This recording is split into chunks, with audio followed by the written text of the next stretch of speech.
G'day folks, it's time for a project video, and today it is, well, brought to you by my brother, who managed to find the stuff at his work that was going to get thrown out. So we're going to go through what I was brought today and see if any of it's, well, good or not. With the main star of the show being this little Dell Optiplex computer down there, but we'll come to that later. Might as well start with some of the other stuff that I got as well, starting with the boring stuff, being keyboards. Now, I believe, and I don't know if this is true or not, but this keyboard, I think, goes with the receiver in the back of the computer. There's a little Logitech unifying receiver back there, and I believe this keyboard goes along with it. I would not be surprised if that was the case. We also got like two wired Dell keyboards, you know, the mushboard style, so not really too fancy, but hey, they're probably functional. We gotta let this stuff dry out at some point. A lot of the stuff's probably going to dry out anyway. It was outside in the rain, so before I power it on, I'm going to investigate a lot of this stuff. So right over here, funnily enough, is a little Ubiquiti wireless access point. I don't know what model. Obviously, this requires PoE, which I don't have any PoE injectors, nor do I have a way to mount this. But still, it's pretty neat to see one of these things.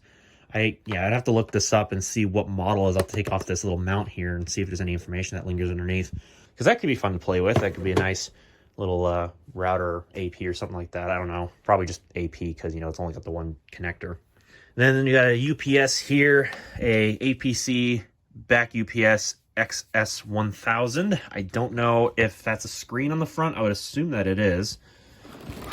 And it's probably still got its batteries in it. It's pretty heavy. But it's also got some other stuff tangled in alongside it. Unless that's supposed to be part of it. Well, it's definitely got a signal reporting thing. I don't know if that's just to, you know, dial out or something like that. Oh, that's just an antenna of some kind. That doesn't go with the UPS. It's definitely got a number of good plug sockets. It's got surge protection on the phone line. And then there's the USB data port. I don't know if this has the USB data cable. I guess we'll have to find out when we dig through all this stuff. Polycom device of some kind. This must be like a mini modem because it's got a little internet jack here, and then it's got a phone and USB. So this must be some kind of like IP phone thingamajig. I don't know. Actually, I'd have to look that up. I'm gonna probably say I don't know a lot of this stuff because I'm like half awake, so forgive me. I'll have to look up model numbers on everything and have to verify stuff later, so oops. That'll be just on me though. Oh, actually, here's a PoE injector for that Ubiquiti Wi-Fi access point. I didn't think there was going to be a PoE injector in there, but there actually was. Nice. That's actually really convenient because I don't have to buy one, if it works. Logitech wireless mouse. It's an M305. I hope that has a unifying receiver in it. It should. Should be new enough. Asus something or other. Is this like a laptop charger brick? Like one of those like really tiny transformer books or something? It probably ends with like micro USB or something if I look through all these wires. Yeah, no, it's a little tiny barrel socket, so I'm not sure. That might go with one of their like really itty bitty teeny tiny tablet or like laptop things. I would assume that's what that's for. If I can get it untangled here with one hand. I might have to set the camera down to do this stuff. I got like a little spot over there or something. It's not really all that big, so I don't imagine it's probably gonna be more than like 10 watts. What is it? 19 volts, 1.58 amps. So that might be like what, 35 watts? Maybe. Something in that neighborhood, if I remember my math. It's like a KVM of some kind. Really basic KVM, but hey, it's a KVM nonetheless. Oh, we got a set of Dell speakers in there. That's nice. Those are always nice to have. It's got a DVI to VGA converter. We got a power cable. Actually, a couple of different power cables. We got a presumably a USB micro B to full size, or not micro B, just USB type B to USB type A cable. What am I thinking? It's not a micro cable. And I think there's this another VGA cable in there. So I don't know if this was wrong with a dual monitor setup or what. Definitely had some kind of an HP printer with it at some point. So very interesting. I'll have to dig through all this stuff later. I'll definitely have to dig out those speakers and see if they work. because that'll be pretty nice. And then, I don't know, I'll test this UPS. I don't expect it to work. That's probably why it was thrown out, because the batteries are probably dead, which would not surprise me one bit. But this is going to be probably the main star of the whole video, is this computer. So I guess let's dig into it. So this is a little desktop form factor Dell Optiplex 380. Still got the plastic over the plaque. That's impressive. You almost never see that. This is a pretty late one too. Manufacture date of April 12th of 2011. So that's pretty late for a socket 775 computer. This was probably on discount, like at extreme discount. So it's got a Core 2 Duo badge, Windows 7, and the optical drive is a DVD-RW, unlike some of the later ones which just had DVD readers, which is nice, I guess. Let's see what lurks inside. It's definitely going to need a good cleaning, that's for sure. Okay, so what do we got going on in here? I will not be surprised if there's like no hard drive or something, because usually they would take that stuff out for data security purposes. We have one stick of RAM that is 4 gig DDR3. It looks like 1333 megahertz. I'm not sure. That might be what that is. I have to check into the heatsink. I'm not going to probably repaste it unless it needs it, because typically that's probably fine. Power supply is 235 watts combined. So definitely... Oh, there's a hard drive in there. That's actually interesting. I wonder what capacity. I would assume like 160 gig, 250 gig maybe. How do you take this caddy out, or is it held down with that screw? No, that's the front panel thing, I think, that's held down with a screw.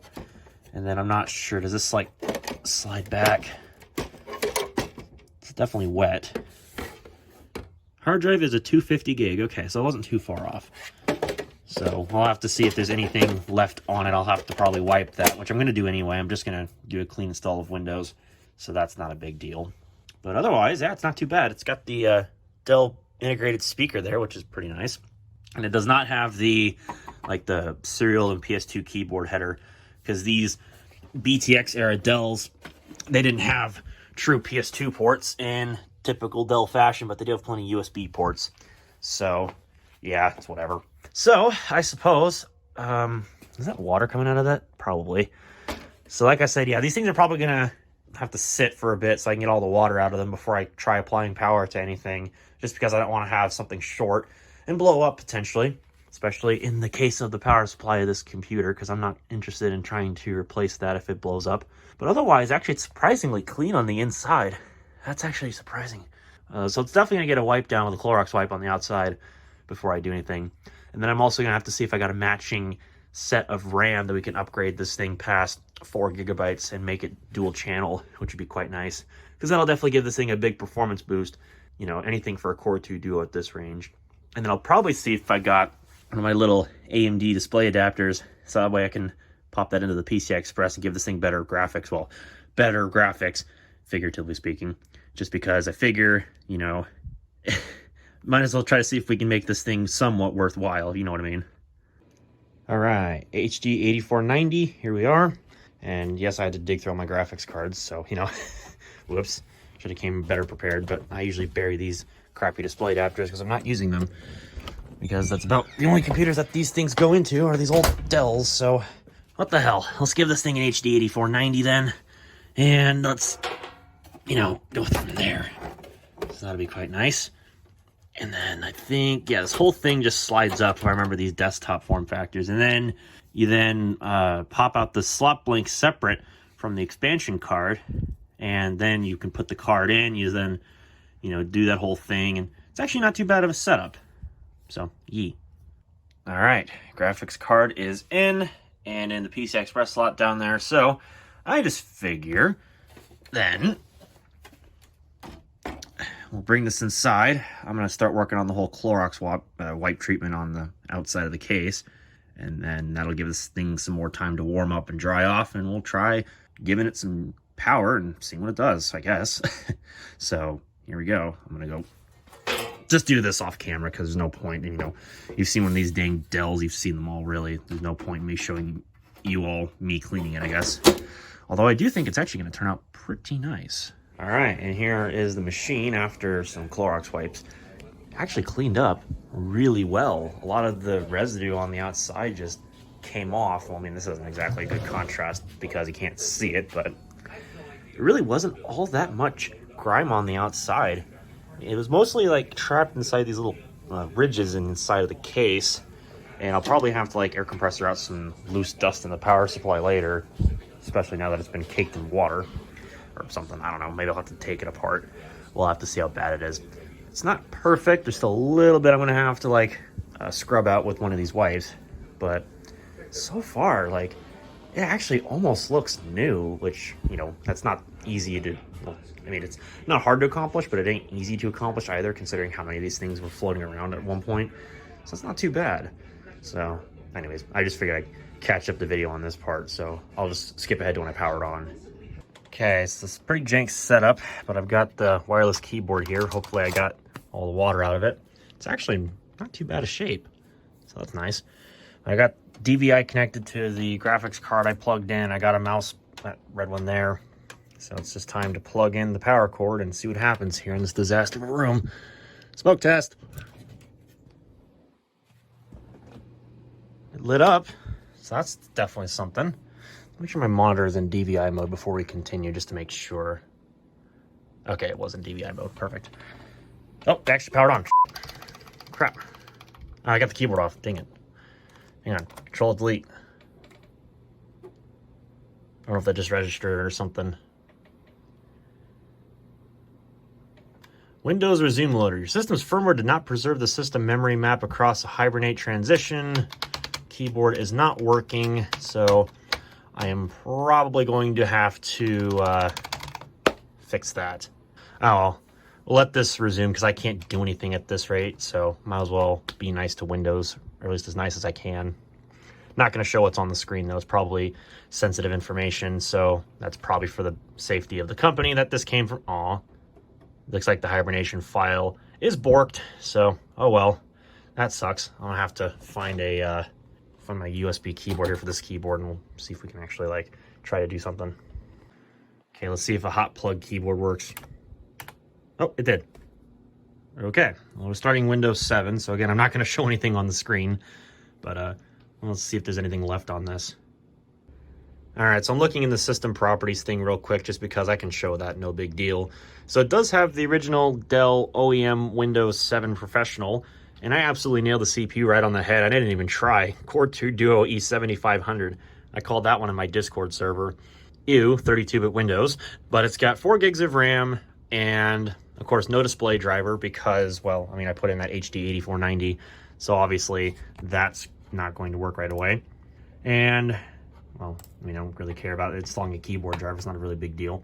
So, yeah, it's definitely got some company stuff left on it, so I'm going to erase this drive, obviously, when I go to reinstall Windows 10. And obviously, I'm not keeping this Dell OEM copy of Windows because, let's face it, it's not only 32-bit, but nobody really cares about Windows 7 anymore. And these Dell OEM Windows 7s are not really special at all. So, oh, looks like I was trying to install a display driver there.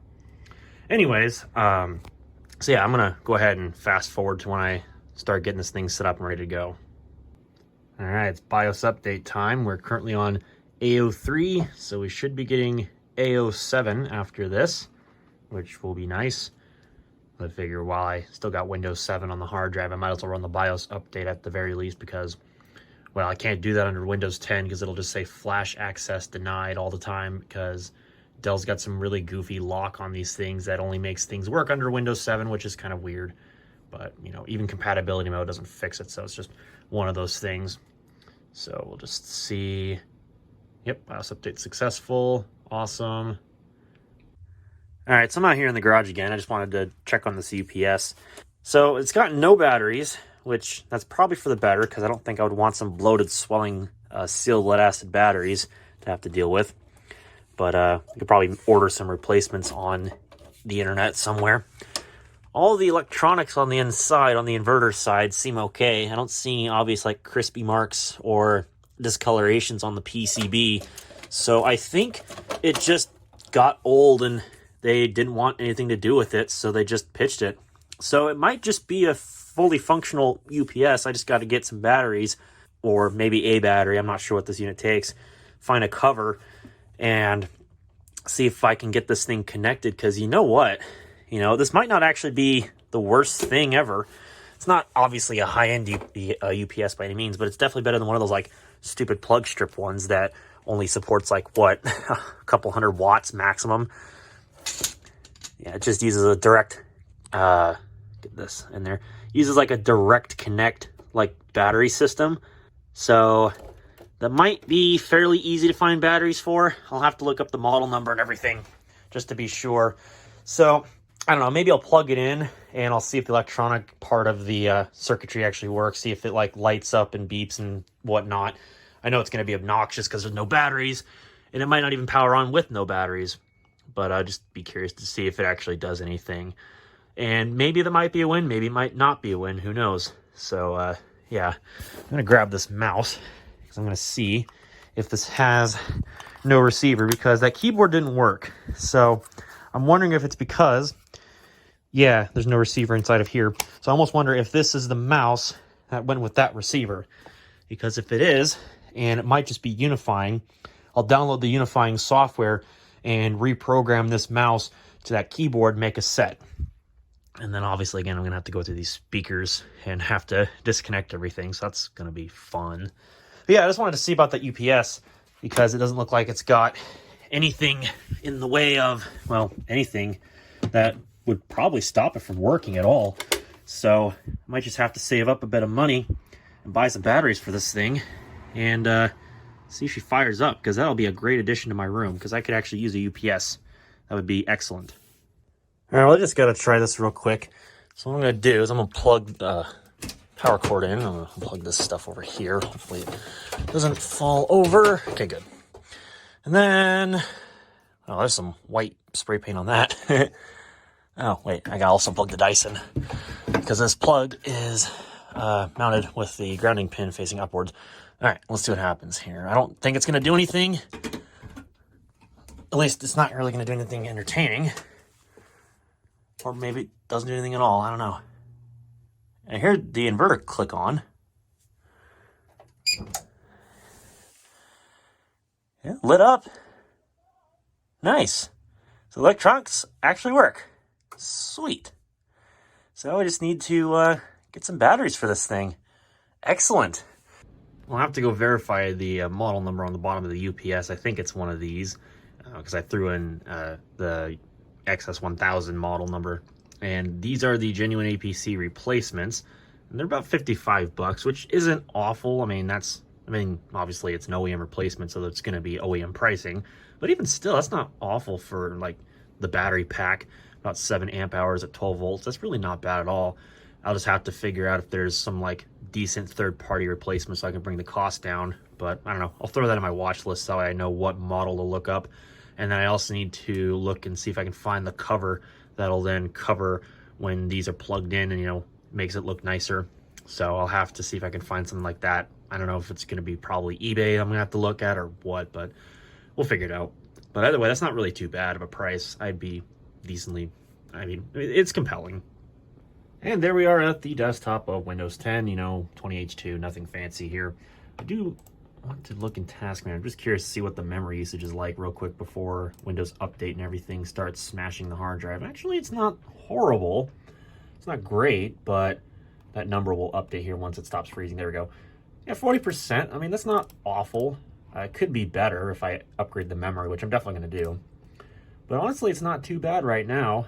So, pretty slick. So I guess we'll go under here. I probably got to go activate Windows, so I probably should do that real quickly because I need to use that Windows 7 key on the side of the case. Because I guarantee this has not touched Windows 10 ever, so that'll make sense. Let's see, scroll down. Yep, and it's not activated. Okay, so let's go take care of that real quick. So it's been about a week since the last clip and now, so I figure I'm going to wrap this video up somehow. I don't know however many takes it's going to take, but we'll figure it out someday. Anyways, The computer has since sold, so I'm just going to use an Optiplex 780 as a bit of a filler here. So the computer sold for 60 bucks, which, yeah, it's not crazy, but hey, it sold, so that's what really matters. And the people who bought it ended up just buying the computer unit, so I actually bought an LCD for it, a 1680 by 1050 display that I was going to flip with the computer, but that ended up not happening. And they didn't take the speakers or anything, they just wanted the computer. So hey, more power to them. If they just want the computer to replace their old one or whatever, hey, I don't got a problem with that. It just means that it gets the computer sold. So I do have some leftover things that I need to go through, but I'll figure that out in time. So my brother got most of the money. That was really the whole idea, because he wanted the computer to sell as a moneymaker. So, that way he could have a little bit of extra cash. And yeah, that was just a nice little thing for him to do. And I'm glad I was able to help him out. I also wanted to take this portion of the video to kind of update you all on what's been happening. First of all, I think this morning when I woke up, I noticed my channel had hit 2,002 subscribers. So really, that thank you very much. That really is awesome to see that my channel has reached that milestone. So I'm hoping that I can bring better content to you all in the future when I can make the time to do it. So just a balance of work and life schedule. Speaking of work, it's been really busy, but in a good sense, very productive. And trying to go through as many projects as I possibly can. As a refresher for those who didn't watch my unedited channel update video thingy-majig, which I can't blame you if you didn't watch it. Basically, I have a full-time, shift position, 5 days a week, 8 hours of work a day, and I have a really long commute paired with that because of where I live. So it basically effectively means, if you put it this way, I work around 11 to 12 hours a day, which is not really good, but hey, some of that is just because of where I live, so I'm really not complaining at all, just because it's totally situationally based. So it's whatever. I don't really mind it. It just helps because it's money coming in, and obviously that's going to be a really important thing later on with me trying to, get my own place, instead of living here at my grandma's house. But that's something I'll digress on later. So yeah, the videos, as far as that's concerned, I'm trying to get some, stuff rounded up. I do have a couple of different projects in iMovie that just need to be edited, but I haven't sat down and done them yet because I've been so busy doing other things for other people, not just my work, but, around here, around the house. And there's a couple of clients I had to work for this yesterday, actually, as I'm making this video. And it's been a lot of stuff to do, which is good because it just means stuff's getting done, but I can't always film. So, I'll see if I can make some time to get this stuff figured out. There's no guarantees on when things are going to come out. I'm going to see if I can try to stick to doing a video a week. But again, there's no guarantees because, number one, the internet here is completely god-awful. So I might just have to resort to uploading videos at work, which I'm sure they won't care because, obviously we have super fast fiber internet at work. So I'm absolutely certain they're not going to give a crap if I upload a YouTube video or two or whatever when I'm at work because, well, let's just face it, I've already expressed enough to them how bad my internet is that they're willing to, let me use it for some personal things just because, I'm up in the city so often during the day that I literally can't do much at home, and the stuff that I, want to do at home I can't really do. So that's really awesome of them to do that. They didn't have to do that, but that's awesome that they are willing to do that. So thank you much, guys. If you're watching this video, I'm not trying to use that as a freeloading method. It's just because, that's just what it is like out here where I live. There's just no internet. So, it really is awesome. So hopefully when I move, then I can stop doing that because, obviously I don't want to be relying on my work internet to do my personal things. That's not really what the traffic's meant for. Anyways, I digress. So yeah, in the future, we'll see what happens as far as the content goes. I got multiple different computers I got to go through and I got to get working. It's a battle of time. So we'll just have to figure that out. And obviously I'll be available on my Discord. I have my notifications off, but it doesn't mean that I'm not available. So I check in from time to time just to see what's happening. So anyways, basically the gist of this is, do expect more videos in the future. Not just software overview videos, but some other content as well. I just got to get around to doing it. So, I apologize if things get stale for a while or there's no uploads. That's just how it's going to have to be because that's just how busy I am. and, you know, people give me crap for it, but it's really true. So, you know, you can take it how you will, but at the end of the day, you know, I'm a busy working person that's trying to, you know, get myself ready for the future, but also just trying to take care of the present day. And there's just so much to do and not enough time to do it. So it is what it is. So with that having been said, I'm going to get out of here and, you know, finish this video, get it up to the tubes, and work on another project. So with that having been said, hopefully you enjoyed. If you did, well, then you know what to press. If you didn't like it so much, well, then you also know what to press. Get subscribed down below, click the bell so you don't miss when I upload new videos. And thank you very much, as always, for watching. I'll catch y'all in the next one.